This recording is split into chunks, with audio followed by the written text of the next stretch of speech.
this is Jake from Tier 3 Tactical. We all know that 90% or even 120% of being an operator is wearing cool guy gear.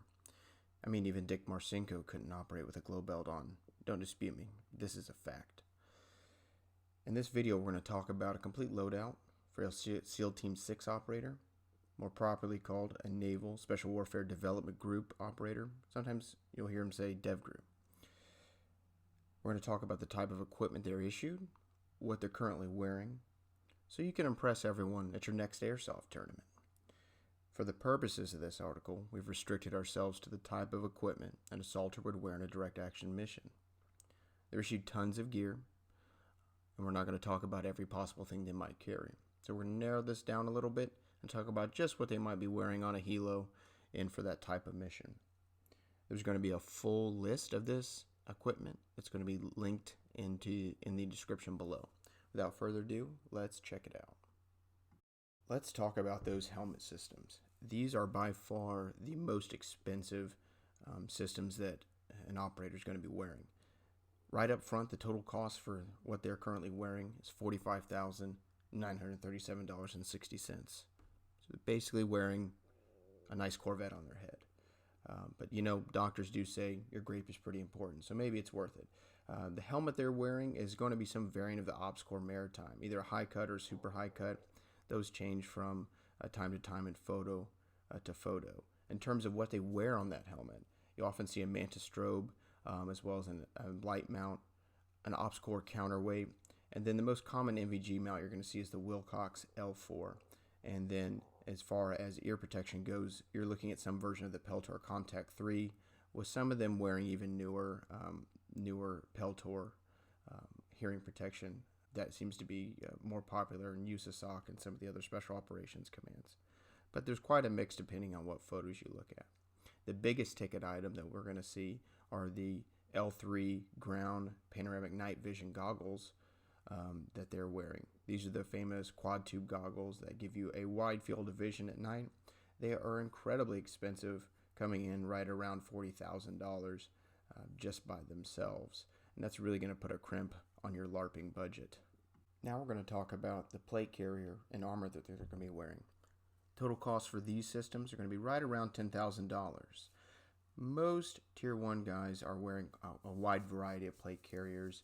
They try new plate carriers all the time and are issued new plate carriers. But I've seen a lot of photos recently of them wearing some version of the LBT 6094. It's a little bit older, but it's very comfortable, and it is quite a good quality piece of equipment. So they're going to be wearing that in multicam, or a lot of times some variant of that. Sometimes these guys are going to get some custom made pouches or have that plate carrier custom sewn to their specific requirements depending on their job or depending on how they like to wear their gear. In terms of the equipment they wear on there, the armor plates are obviously going to be something that I can't tell you. I don't know what they are. They're not going to advertise that because that's obviously going to tell any enemies what type of rounds they would use to defeat the armor plates. But rest assured, those plates are probably going to cost you around $1,000 to $1,500 a piece. And most of these plate carriers are wearing a front and rear plate. I would be very surprised if they're wearing any side plates. The plate carrier pouches, oftentimes you'll see in these photos, are the Cry Smart Pouch Suite, which covers a wide variety of magazine pouches, general admin pouches, and ordnance pouches, things like that. They're also probably going to be carrying a PMag or something like that. Some guys do like the metal magazines, but PMags are pretty common. They also probably have some pistol magazines on there, and then a medical kit as well. The biggest ticket item on that system, or on the plate carrier, is going to be the Harris Prick 153 radio. That's not something you or I are going to be able to buy, but that does come in around $6,800 a piece, not including any of the extra gear that you would need to run that, the crypto fill, all that kind of stuff. So that's going to be the biggest part. But consequently, this is the piece of equipment that you can actually buy the most of. You can buy pretty much everything but that radio or the specific armor that they're probably going to be using. Now let's talk about their first line gear. This is the area where there's the most commonality between various special operations forces in the U.S. Almost everyone is going to be wearing Cry uniforms, a Cry top and bottom. The most common ones I've seen are the Cry Precision G3 combat uniform in multicam top and bottom. Sometimes you'll see them in a slightly different pattern, maybe a woodland pattern or a digital pattern similar to the Marine Corps or what conventional SEALs are wearing. The total price for the first line gear, which includes the top, bottom, belt, and a few other accessories, is around $1,800. So we're looking at the Cry Precision G3. There is a G4 pant that's out and a G4 top that is out. I've not seen them wearing it, but I wouldn't be surprised if that's just an issue of no one being photographed wearing those. In terms of the belt they're wearing, that's going to be highly dependent on the operator. I've seen a lot of guys wearing Ronin Tactics Task Force belts, as well as a few others. They also might be wearing that Cry Precision Battle Belt that would come with, probably the other Cry equipment they're wearing. In terms of holsters for their sidearms, almost everyone's carrying a Safariland ALS holster. That's going to provide them retention, and it's just a pretty standard piece of equipment across most Special Forces groups. I've also included a few HSGI Taco rifle mag pouches, as well as pistol pouches. A lot of guys are wearing those on their belt as well. I've included a few other things in there, like a titanium Halligan breaching tool. Not everyone's going to be carrying breaching gear, but you'd be surprised the vast majority of assaulters have some method of mechanical breaching on them. If you can't get into the room, you can't do your job. And then lastly, I've seen a lot of photos with folks wearing Salmon 4D Quest boots. And again, most of this gear you can get from Amazon.com. Now let's get into the good stuff. Let's get into the rifle. This is coming in just about $7,000. In my spreadsheet, I have it at $7,117. Most of these guys, for normal assaulters, are going to be carrying a Heckler & Koch 416 battle rifle. It's going to be an SBR, probably in a 10-inch barrel or a 10.3, something like that. In the article linked in the description, you can see an excellent video from Garand Thumb where he reviews that rifle. It's a very reliable, very awesome rifle. Not to ruin the review for you, very awesome, very reliable, but a little overgassed, especially when running suppressed. So still a great gun, but you might get some stuff blown in your face, pun intended. As far as the type of equipment that they're going to be running on that rifle, it's pretty standard stuff for a lot of guys, conventional forces and special forces.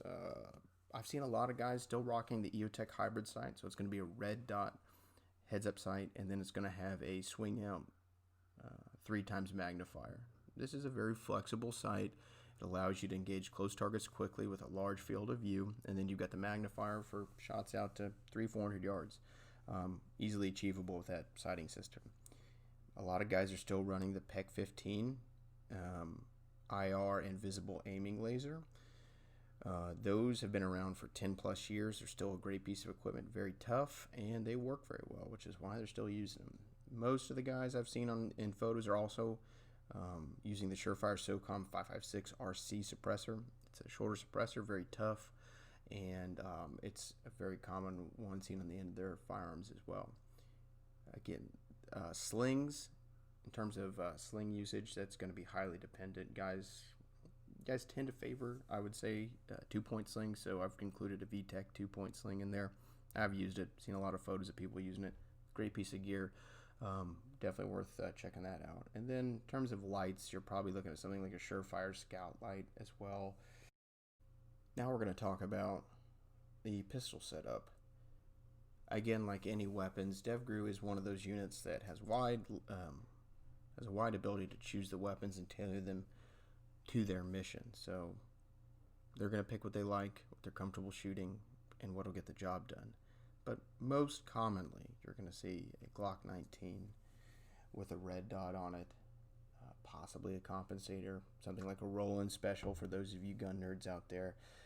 I've often seen them with a Surefire X300U pistol light, and the red dot sight that is most commonly seen on top of those guns is a Trijicon RMR. Sure, some of these guys are probably rocking SIGs or maybe some of those old HKs. That's going to be up to them and whatever's in their armory, but the Glock 19 the Surefire Light, the Trojicon RMR, that's going to be kind of your standard. It's standard because it works. It's a great pistol. It's very reliable, a lot of accessories, and you see it on almost everybody's hip when you look at enough photos of Devgru dudes. For the average Devgru guy, getting on the helicopter, going to a direct action mission, he is probably carrying $67,856.51 worth of equipment. That is a lot of money. We're talking Porsche 911 money there. Remember, most of that's coming from their helmet equipment, with a huge chunk of that, $40,000, being just the GPNV G18s that they're going to be wearing. So that's the biggest chunk. You'd be surprised, a large amount of this equipment you can purchase on Amazon or from various manufacturers. So if we actually take a look at that equipment, subtracting the cost of things that you can't purchase, like the radio, I suppose you could purchase the NVGs, but you're not likely to. That actually takes the equipment down to about $18,000. That's the rifle, the pistol, first line gear, armor, and associated equipment. So while that's a lot of money, it does look good to LARP this Gucci. So